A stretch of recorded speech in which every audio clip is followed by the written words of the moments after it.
Praise the Lord. Brothers and sisters எல்லாரும் நல்லா இருக்கிறீங்களா? சந்தோஷமா இருக்கிறீங்களா? இன்னைக்கு நம்ம பார்க்க போகிற வசனம் மத்தேயு 22ஆம் அதிகாரம் 14ஆம் வசனம். அழைக்கப்பட்டவர்கள் அநேகர், தெரிந்து கொள்ளப்பட்டவர்களோ சிலர் என்றார். பரலோக ராஜ்யம் தன் குமாரனுக்கு கல்யாணம் செய்த ஒரு ராஜாவுக்கு ஒப்பாயிருக்கிறது. அழைக்கப்பட்டவர்களை கல்யாணத்திற்கு வர சொல்லும்படி அவன் தன் ஊழியக்காரரை அனுப்பினான். அவர்களோ வர மனதில்லாதிருந்தார்கள். அப்பொழுது அவன் வேறு ஊழியக்காரரை அழைத்து, நீங்கள் போய், இதோ என் விருந்தை ஆயத்தம் பண்ணினேன், என் எருதுகளும் கொழுத்த ஜந்துக்களும் அடிக்கப்பட்டது, எல்லாம் ஆயத்தமாய் இருக்கிறது, கல்யாணத்திற்கு வாருங்கள் என்று அழைக்கப்பட்டவர்களுக்கு சொல்லுங்கள் என்று அனுப்பினான்.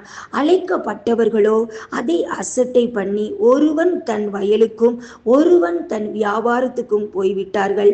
மற்றவர்கள் அவன் ஊழியக்காரரை பிடித்து அவமானப்படுத்தி கொலை செய்தார்கள். இதை ராஜா கேள்விப்பட்டு கோபமடைந்து தன் சேனைகளை அனுப்பி அந்த கொலைபாதகரை அழித்து அவர்கள் பட்டணத்தையும் சுட்டெரித்தான். அப்பொழுது தன் ஊழியக்காரரை நோக்கி, கல்யாண விருந்து ஆயத்தமாயிருக்கிறது, அழைக்கப்பட்டவர்களோ அதற்கு அபாத்திரமாய் போனார்கள்.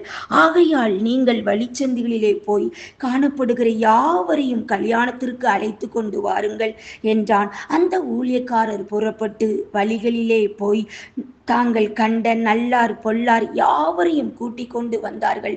கல்யாண சாலை விருந்தாளிகளால் நிறைந்தது.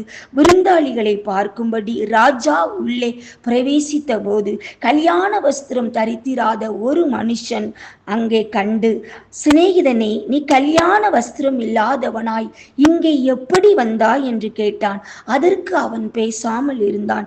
அப்பொழுது ராஜா பணிவிடைக்காரரை நோக்கி, இவனை கையும் காலும் கட்டி கொண்டு போய் அழுகையும் பற்கடிப்பும் உண்டாயிருக்கிற புறம்பான இருளிலே போடுங்கள் என்றான்.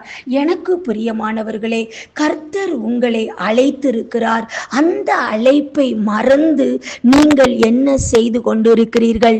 சோதரம், நீங்கள் கர்த்தர் உங்களை அழைத்த அழைப்பை நீங்கள் மறந்து போகாதிருங்கள். அநேக ஜனங்கள் ஊழியக்காரர்களை அவமானப்படுத்துகிறார்கள். ஊழியக்காரர்களை வேதனைப்படுத்தி கொலை செய்கிறவர்களும் இருக்கிறார்கள். இதை ராஜா பார்த்து கோபம் அடைந்து அவர்களையும் அவர்கள் பட்டணத்தையும் சுட்டெரித்தான். இன்றைக்கு ஊழியக்காரரை நீங்கள் அவமானப்படுத்தாதபடி, வேதனைப்படுத்தாதபடி நீங்கள் உங்களை காத்து கொள்ளுங்கள். அந்த ராஜா கோபம் அடைந்து அவனை அழித்து போட்டான். நீங்களும் உங்கள் குடும்பங்களும் அழிந்து போகாமல் இருக்கும்படி கர்த்தருக்கு பயந்திருங்கள். ஒரு சகோதரியை நான் பார்த்தேன் வீடியோவில். ஊழியம், கர்த்தருக்காக ஊழியம் செய்ய வந்த சகோதரரை செருப்பால் அடிக்கிறார்கள். இது எவ்வளவு பெரிய வேதனை! அவர் ஜீவனுள்ள தெய்வம் இயேசு, அவர் உண்மையுள்ள தெய்வம் இயேசு என்று அறிவிக்க வந்த சகோதரி அவ்வளவு அடி செருப்பால் அடிக்கிறார்கள். உங்களுக்காகவும் எனக்காகவும் கல்வாரி சிலுவையிலே இயேசு மரித்திருக்கிறார். உங்களை வாழ வைக்க, அந்த சகோதரியை வாழ வைக்க இயேசு சிலுவையில் மரித்திருக்கிறார். அந்த சகோதரி அந்த ஊழியக்காரரை அவமானப்படுத்துகிறார்கள். நீங்கள் ஒவ்வொருவரும் உங்களை காத்து கொள்ளுங்கள். கர்த்தருடைய பிள்ளைகளுக்கு சோதரம், நீங்கள் எச்சரிக்கையாய் இருந்து அவருடைய வார்த்தையை புறக்கணியாதபடி அவருடைய வார்த்தையை ஏற்றுக்கொள்ளுங்கள். அப்படி அவருடைய ஊழியக்காரரை நீங்கள் அவமானப்படுத்துவீர்கள் என்றால் நீங்கள் சோதரம், அழுகையும் பற்கடிப்பும் நிறைந்த அந்த வேதனையுள்ள இடத்திற்கு வராதபடிக்கு உங்கள் அழைக்கப்பட்ட அழைப்பிலே நீங்கள் உறுதியாயிருந்து உங்களை காத்து கொள்ளுங்கள். ஆமென்.